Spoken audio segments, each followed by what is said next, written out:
Hello all. इस lecture में हम लोग करेंगे डैम्प्ड हार्मोनिक ऑसिलेटर का अंडर डैम्प्ड कंडीशन। ठीक है। तो अंडर डैम्प्ड कंडीशन क्या होता है, डैम्प्ड हार्मोनिक ऑसिलेटर क्या होता है। सबसे पहले क्या है आपके पास, सपोज यहाँ पे एक हम एग्जांपल ले रहे हैं कि हमारे पास क्या है, एक पेंडुलम है। सपोज ये पेंडुलम है, ठीक है। ये इसका वर्टिकल हॉरिजॉन्टल एक्सिस, ये वर्टिकल एक्सिस, और ये पेंडुलम था यहाँ पे इनिशियली कहाँ पे होगा, अगर आप सिंपल इसको ऐसे लटका दोगे तो यहाँ पे जाकर के लटकेगा, है ना। लेकिन मान लेते हैं कि हमने इसको थोड़ा थीटा डिस्प्लेस कर दिया इसके मीन पोजीशन से, तो ये मीन पोजीशन होगा और ये हमने थीटा डिस्प्लेस किया, तो ये क्या करेगा, ड्यू टू वेट ये इधर आएगा और फिर इधर से फिर इधर जाएगा, फिर इधर से इधर जाएगा, ऐसे ऑसिलेट करता रहेगा, है ना। कोई रेजिस्टेंस नहीं, कुछ नहीं, तो ये इनफाइनाइट टाइम तक ऑसिलेट करता रहेगा। इस मोशन को क्या बोलते हैं, सिंपल हार्मोनिक मोशन। ठीक है। क्योंकि इस केस में जो रीस्टोरिंग फोर्स होगा पार्टिकल का, वो कितना हो जाएगा, रिस्टोरिंग फोर्स होता है माइनस ऑफ द एक्स के प्रोपोर्शनल, अगर ये मोशन सिंपल हार्मोनिक मोशन है तो इस केस में पार्टिकल के ऊपर जो फोर्स है, यानी ये पार्टिकल का जो फोर्स है वो हो जाएगा माइनस ऑफ द डिस्प्लेसमेंट के बराबर, माइनस के एक्स। ठीक है, आसान है। फिर माइनस के एक्स के बराबर हो गया। लेकिन अगर हम इसको मान लें कि यहाँ पे एयर प्रेजेंट है, एयर हो सकता है, या पेंडुलम को हम लिक्विड में डाल दें, तो पेंडुलम ऐसे फ्रीली इनफाइनाइट टाइम तक नहीं ऑसिलेट करता रहेगा। ये धीरे धीरे धीरे धीरे पहले यहाँ से हो सकता है यहाँ जाएगा, फिर यहाँ से हो सकता है यहाँ जाएगा, फिर यहाँ से यहाँ जाएगा, फिर अपने मेन पोजीशन पे जाकर रुक जाएगा। तो क्वेश्चन ये है कि ये कितनी बार इधर से इधर जाएगा, वो डिपेंड करेगा कि आपने कौन सा विस्कस फ्लूइड लिया हुआ है, मतलब कितना ज़्यादा रेजिस्टेंस ये जो मीडियम है वो प्रोवाइड करेगा पेंडुलम को।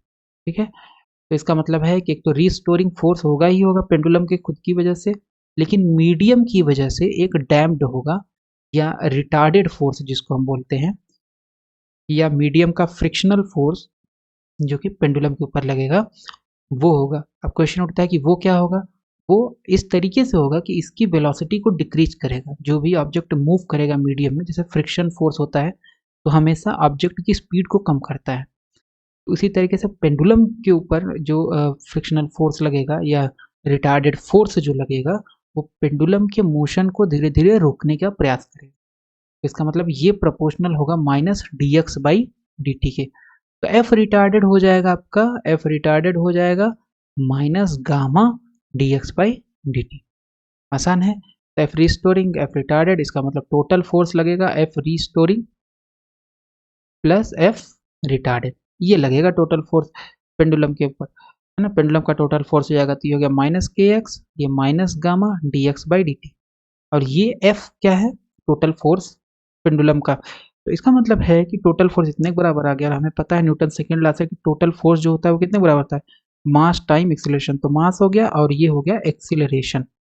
ठीक है। तो अगर हम सारा इधर ला लें तो इसको हम लिख सकते हैं m d two x upon D T square plus gamma D x by D T plus k x is equal to zero. Gamma क्या है यहाँ पे, इसको बोलते हैं डैम्पिंग कोफिशियंट।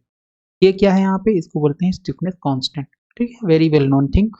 तो इसका मतलब है D two x upon D T square जो आया plus gamma D x by D T plus gamma upon M, है ना, एम से डिवाइड कर देना है, K x is equal to zero. तो इसमें अगर हम गामा बाई एम को मान ले टू भी, तो ये हो जाएगा D two x upon D T square plus two B, इसको गामा बाई एम को टू बी मान लिया, और ये हो गया D x by D T plus K upon M, यहाँ पे एम होगा, है ना, डिवाइड करेंगे तो एम यहाँ भी आ जाएगा, यहाँ भी आ जाएगा, के अपान एम, इसको हम जानते हैं ये ओमेगा नॉट स्क्वायर होता है। नेचुरल फ्रीक्वेंसी मतलब कोई भी मीडियम नहीं प्रेजेंट है और वैक्यूम में आपका पेंडुलम अगर ऑसिलेट करेगा तो उसकी एंगुलर फ्रीक्वेंसी कितनी होगी, omega naught, simple harmonic motion. ठीक है। इस डिफरेंशियल इक्वेशन का जो सोल्यूशन होता है हमें पता है कितना होता है, हम लोग निकाल चुके हैं एक लेक्चर में। तो ये होता है X zero by two E to the power minus B T E to the power alpha T plus E to the power minus alpha T plus B upon alpha E to the power alpha T minus E to the power minus alpha. ठीक है।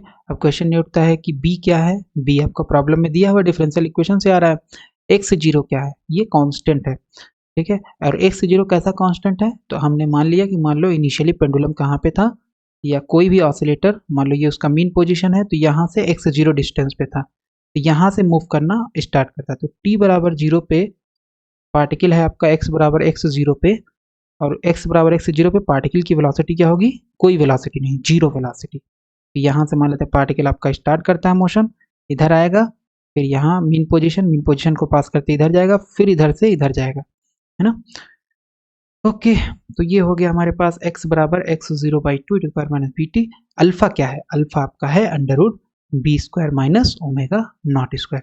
इसमें हम लोग कौन सा case discuss करेंगे, इसमें हम लोग डिस्कस कर चुके हैं पहले, प्रीवियस लेक्चर्स में हमने डिस्कस किया, B square greater than omega not square. इसको बोलते हैं ओवर डैम्प्ड केस, मतलब डैम्पिंग बहुत ज़्यादा है मीडियम में, ठीक है, बहुत ज़्यादा विस्कस फ्लूइड है। और एक हमने केस डिस्कस किया बी बराबर बी स्क्वायर बराबर ओमेगा नॉट स्क्वायर, इसको बोलते हैं क्रिटिकल डैम्पिंग। लेकिन अब एक केस बचा हुआ है, वो कौन सा है, B square less than omega not square, यानी डैम्पिंग का मान बहुत कम हो, है ना, न तो फ्रीक्वेंसी के बराबर हो नेचुरल फ्रीक्वेंसी के, और ना तो नेचुरल फ्रीक्वेंसी से बड़ा हो बट नेचुरल फ्रीक्वेंसी से कम हो। तो इस केस में ही आपका जो पार्टिकल है वो कैसा मोशन करेगा, ऑसिलेटरी मोशन करेगा। इस केस में पार्टिकल ऑसिलेटरी मोशन नहीं करेगा, इस केस में एकदम ना के बराबर ऑसिलेटरी मोशन करेगा। हाँ, इस केस में जिसमें डैम्पिंग कम है उस केस में पार्टिकल आपका ऑसिलेटरी मोशन करेगा, ठीक है। तो यह इसको ऑसिलेटरी केस भी बोलते हैं, जब बी स्क्वायर यानी डैम्पिंग का मान ओमेगा नॉट स्क्वायर से कम है तो इसको ऑसिलेटरी भी बोलते हैं, और अंडर डैम्प का मतलब डैम्पिंग का मान कम है। तो इसी केस को हम इस लेक्चर में डिस्कस करने वाले हैं। तो सबसे पहले देख लेते हैं यहाँ पे स्लाइड नंबर 1, और ये हो गया B square less than omega not square, इसको ऑसिलेटरी डैम्प्ड बोलते हैं या अंडर डैम्प्ड कंडीशन बोलते हैं। तो बी स्क्वायर अगर ओमेगा नॉट स्क्वायर से कम है तो इसका मतलब है ये इधर आएगा, तो B square minus omega not square हो जाएगा।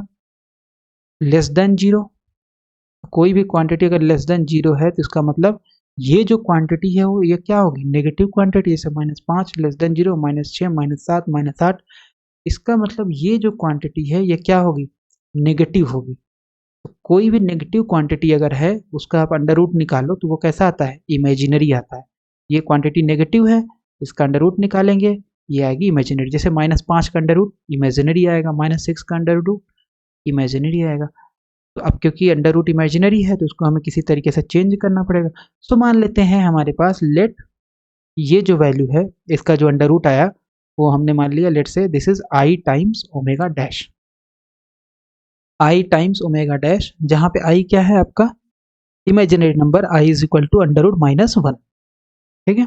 और ओमेगा डैश कैसा है, ओमेगा डैश आपको निकालना पड़ेगा, तो दोनों साइड का स्क्वायर कर देते हैं, ये हमने माना, और दोनों साइड का स्क्वायर करके ओमेगा डैश की वैल्यू निकालना चाहते हैं। तो ओमेगा डैश कितना बराबर हो जाएगा, इधर स्क्वायर करेंगे अंडर रूट खत्म हो गया, इधर स्क्वायर करेंगे तो आई स्क्वायर ओमेगा डैश स्क्वायर, तो आई स्क्वायर का मान -1 होता है, और ओमेगा डैश स्क्वायर, ठीक है।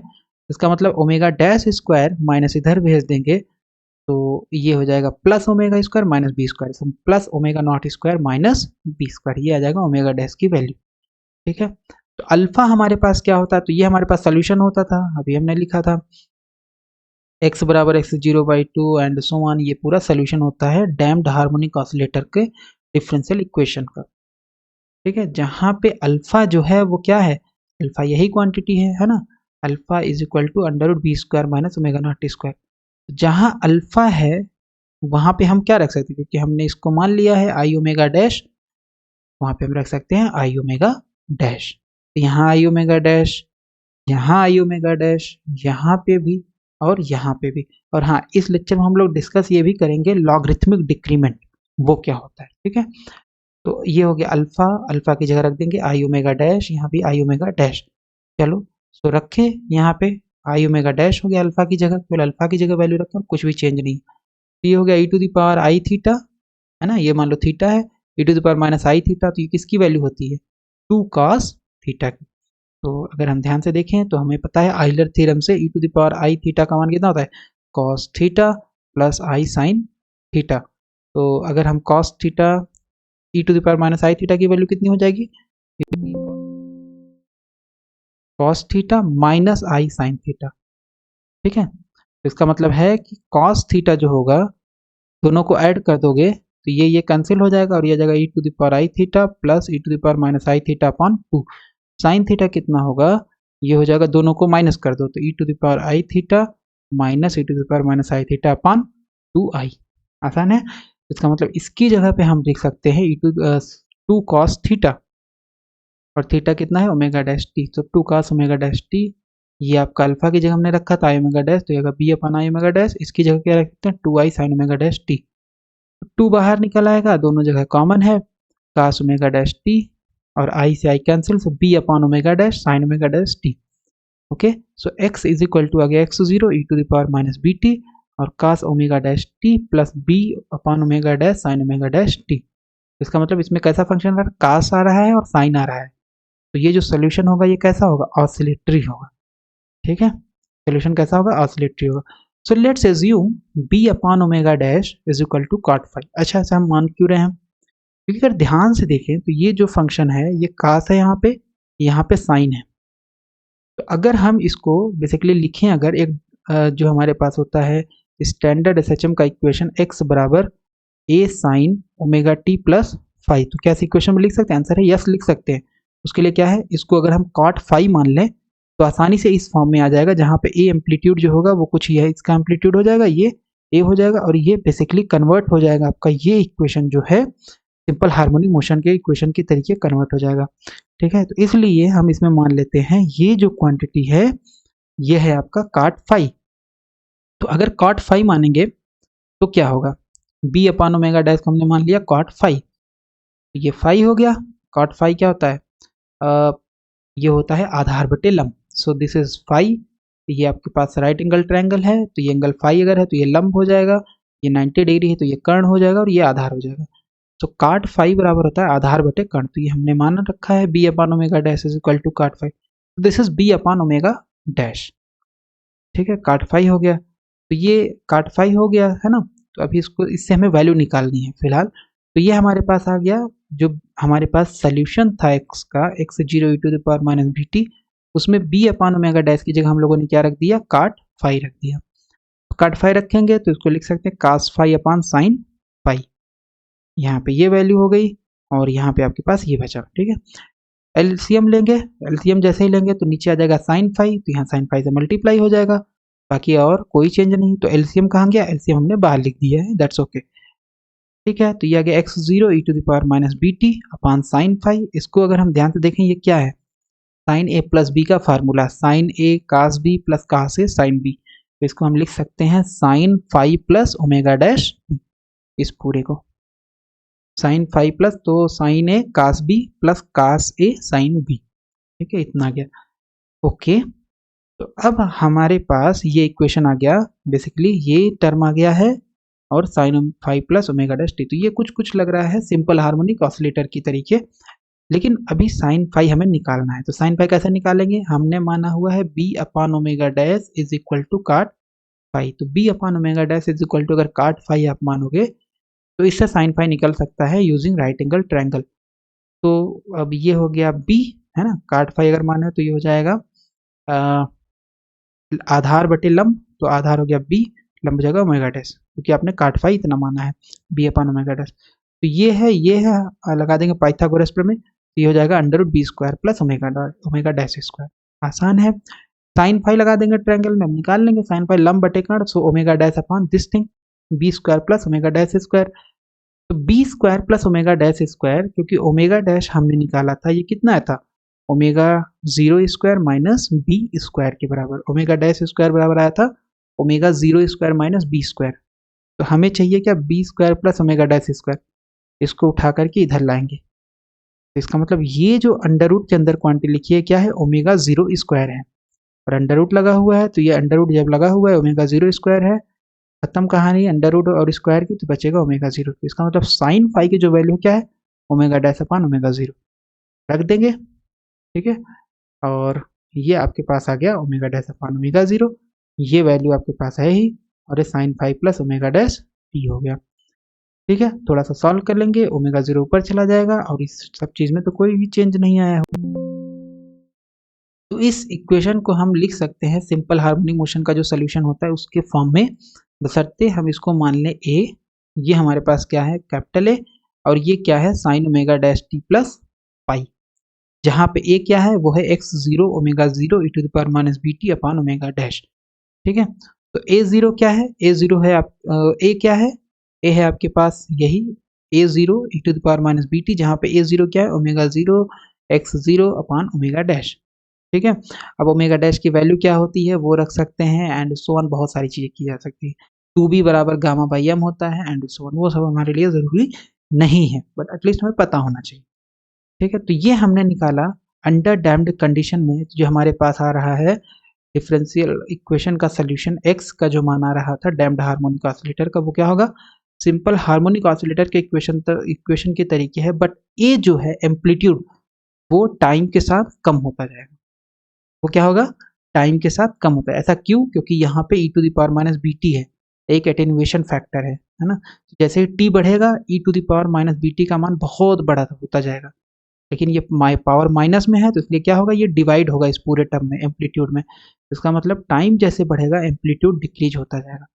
Amplitude A is equal to omega zero x zero under root omega not square minus B square T decreases exponentially, इसकी वजह से with time, therefore the motion is called damped oscillatory. Oscillatory भी है, oscillatory किसकी वजह से, क्योंकि sine function है तो साइन इस तरीके से ऑसिलेट करेगा, है ना। लेकिन ऑसिलेटरी के साथ डैम्प्ड भी है। डैम्प्ड क्यों, क्योंकि ए टाइम के साथ डिक्रीज करता जाएगा।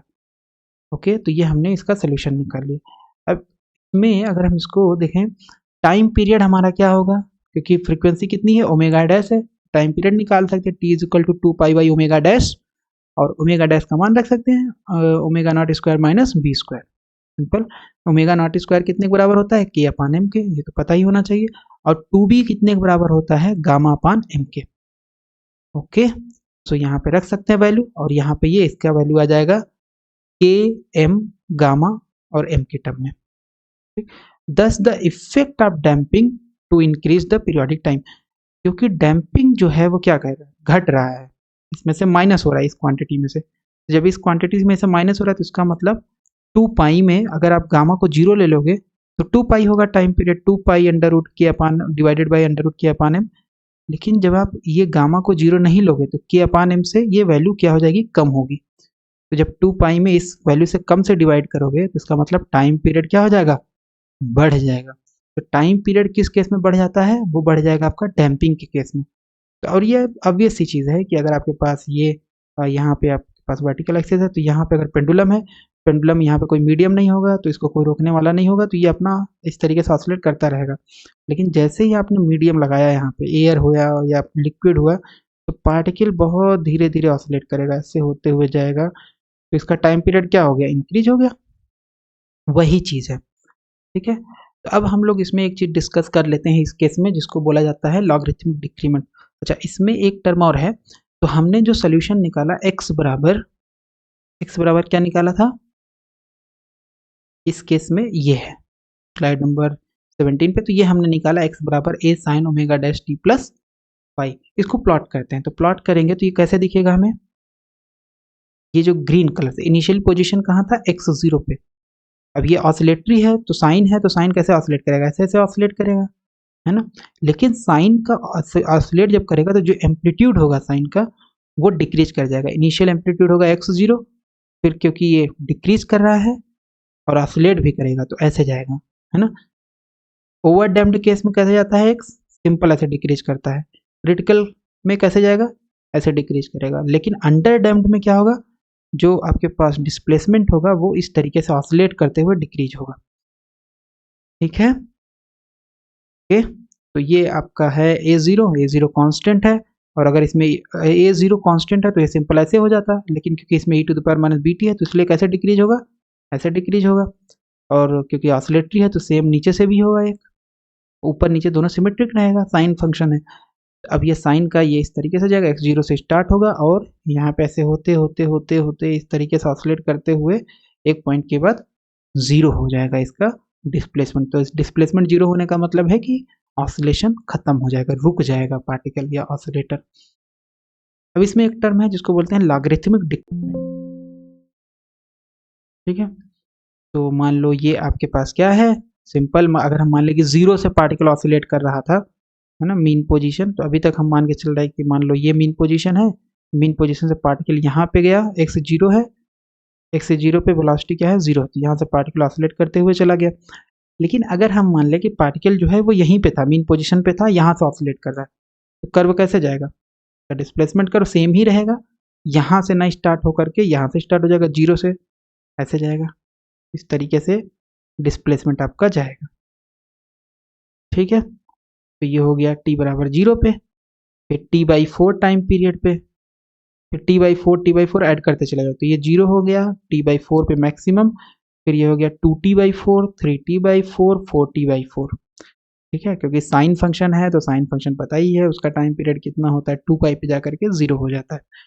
ओके, तो ये आपके पास आ जाएगा। तो मान लेते हैं कि जो पहला मैक्सिमम डिस्प्लेसमेंट मिला पार्टिकल का वो कितना है, a1 है। फिर उसके बाद दूसरा मैक्सिमम जो आपके पास डिस्प्लेसमेंट पार्टिकल के मिला वो a2 है, तीसरा वाला a3 है, एंड सो ऑन। ठीक है, तो ये मान लेते हैं कि जो पहला डिस्प्लेसमेंट है वो कितने पे मिलेगा, t/4 पे। ठीक है, और दूसरा मिलेगा आपका 3t/4 पे मैक्सिमम डिस्प्लेसमेंट। 0 कहाँ कहाँ होगा, 0 पे होगा और 2t/4 पे होगा। ठीक, तो हमें पता है जो a हमारे पास था, यानी जो हमने लिखा था अभी डिफरेंशियल इक्वेशन का जो सोल्यूशन निकाला था, क्या आया था, x बराबर a sine omega dash t plus five, ये था। और a क्या था, a आपका था a0 e to the power minus bt। अब a0 भी कांस्टेंट है, लेकिन उसमें टाइम का टर्म नहीं है, तो ये तो कांस्टेंट होगा, बट ये डिक्रीजिंग टर्म है, टाइम जैसे जैसे बढ़ेगा ये टर्म डिक्रीज होता जाएगा। ठीक है, तो इसका मतलब है कि t बराबर t/4 पे, t/4 पे हम a1 निकाल सकते हैं, ये a की वैल्यू। अब ये तो ऑसिलेटरी फंक्शन है, उसका जस्ट हम एम्पलीट्यूड में इंटरेस्टेड हैं, तो a की वैल्यू t/4 पे, मतलब यहाँ से लेकर के यहाँ तक डिस्टेंस कितनी होगी, सिंपल a0 माइनस bt होता है तो t/4 रख देंगे। a2 निकालने के लिए माइनस bt होता है तो t की जगह 3t/4 रख देंगे। ठीक है, a3 निकालने के लिए सो ये हो जाएगा 0 t/4, 2t/4, 3t/4, 5t/4, 6t/4 रख देंगे। ठीक है, so this is 0 t/4, 2t/4, 3t/4, 4t/4, 5t/4 होगा, sorry, so this is 5t/4, इसलिए 5t/4 रख देंगे तो आपको a3 मिल जाएगा, है ना। ये एम्पलीट्यूड की बात हो रही है, ये डिस्प्लेसमेंट में एम्पलीट्यूड है और ऑसिलेटरी फंक्शन है, तो एम्पलीट्यूड की बात हो रही है, तो एम्पलीट्यूड कैसे होगा, आपके पास ये होगा। ओके, a3 हो गया। तो कोई दो एम्पलीट्यूड को अगर डिवाइड करें, a1/a2 अगर हम करें तो ये क्या आएगा, a1/a2 करेंगे, so this is a0 minus bt/4, और a2 कितना आ जाएगा, a0 माइनस 3bt/4। इससे ये कैंसिल हो गया, यहाँ e to the power minus bt/4 divided by e to the power minus 3bt/4, ये ऊपर जाएगा, पावर ऐड होगा तो ये प्लस हो जाएगा, ये minus, so this is 3bt/4 minus bt/4। Solve कर लेंगे एलसीएम लेकर के, तो ये आ जाएगा 2bt/4, 2 से 4 कैंसिल तो 2 बचेगा, तो इसका मतलब a1/a2 कितना आ गया, e to the power bt/2। ठीक, इसी तरीके से a2/a3 निकाल लेंगे, तो a2 था a0 e to the power minus 3bt/4, और a3 आपके पास था माइनस 5bt/4 इंटू a0। तो अब ये a0 से a0 कैंसिल, ये टर्म ऊपर गया, ऐड हो जाएगा 5bt/4 माइनस 3bt/4, तो 5 में से 3 गया 2, 4 बचा यहाँ पे, तो 4 2 यानी नीचे बचेगा 2, तो ये बच जाएगा bt/2। a2/3 भी कितना आ गया, b2/2 आ गया। तो हमने a1/a2 निकाला, bt/2 आया, a2/a3 निकाला, b2/2 आया। ठीक है, तो अगर हम कंसिडर करें a1/a2, a1/a2 क्या आ जाएगा, a1/a2 जो होगा, a2/a3 जो होगा, a1/a2 हमने कंसिडर कर लिया था, पर पीछे चलते हैं थोड़ा सा, ये a1/a2 कितना आया है, e to the power bt/2, a2/a3 कितना आया है, e to the power bt/2। तो इसका मतलब है एक कम, यानी 3 और 2, 2/3 अगर करेंगे, a2/a3 करेंगे तो ये bt/2 आएगा, a1/a2 करेंगे bt/2 आएगा, a3/a4 करेंगे bt/2 आएगा। इसका मतलब a1/a2 upon a2/a3 upon a3/a4 and so on, इसकी वैल्यू जो आएगी bt/2 आएगी। ठीक है, सो लेट्स एज्यूम दिस bt/2, जहाँ पे b क्या है, damping coefficient per unit mass, है ना, और t क्या है, टाइम पीरियड। सो इसको अगर हम मान लें लेमडा, इस क्वांटिटी क्या मान लें, लेमडा, इस क्वांटिटी को लेमडा मान लें, तो इसका मतलब a1/a2, a2/a3, a3/a4, ये सारी वैल्यू आ जाएगी e to the power lambda. तो अगर ये e to the power lambda आ गई, तो एक टर्म अगर हम कंसिडर कर लें, सपोज A1/A3, A1/A3 अगर कंसिडर करें तो A1/A3 निकालने के लिए हम क्या कर सकते हैं, एक ट्रिक यूज कर सकते हैं, और वो ट्रिक ये है कि A2 से ऊपर नीचे मल्टीप्लाई कर दें। A2 से ऊपर नीचे मल्टीप्लाई करेंगे तो ये हो जाएगा A1, यहाँ आ जाएगा A2, और यहाँ भी आ जाएगा A2, A2 कैंसिल, सेम यही चीज़ आ जाएगा, कोई चेंज नहीं होगा। तो न्यूमरेटर यानी अंश और हर में A2 से डिवाइड मल्टीप्लाई कर दिए, तो A1 A2 हो गया, तो हम लिख सकते हैं A1/A2 और A2/A3, तो लिख सकते हैं A2 से A2 कैंसिल हो जाएगा, सेम यही चीज़ आ जाएगा, क्योंकि हमें इसका मान नहीं पता है, हमें इसका मान पता है ना। कितना होगा, A1/A2 हो जाएगा e⁻λ, और A2/A3 इसकी वैल्यू भी e⁻λ, मतलब ये भी e⁻λ और ये भी e⁻λ से आ गया e⁻2λ। A1/A3 इतना आ जाएगा। A1/A4 निकालेंगे तो कितना आएगा, A1/A4 के लिए हम इसमें कर सकते हैं, यहाँ मल्टीप्लाई कर सकते हैं A2 से और A3 से, इसको हम लिख सकते हैं A1/A2, A2 से A2 कैंसिल, A2/A3, A3 से A3 कैंसिल, तो यह आ जाएगा A1/A4। तो ये कितना आ जाएगा, इसकी वैल्यू है आपके पास e⁻λ, इसकी वैल्यू है e⁻λ, की वैल्यू है e⁻λ, तो 3 e⁻λ हो गए, तो पावर क्या हो जाएगी, सबकी ऐड होकर के 3λ आ जाएगी। तो अगर हम इसमें ध्यान से देखें तो A1/A3 करोगे तो यह जाएगा e⁻2λ, मतलब 3 में से एक घट जाएगा, है ना, करने के बाद ये हमें पता चल रहा है।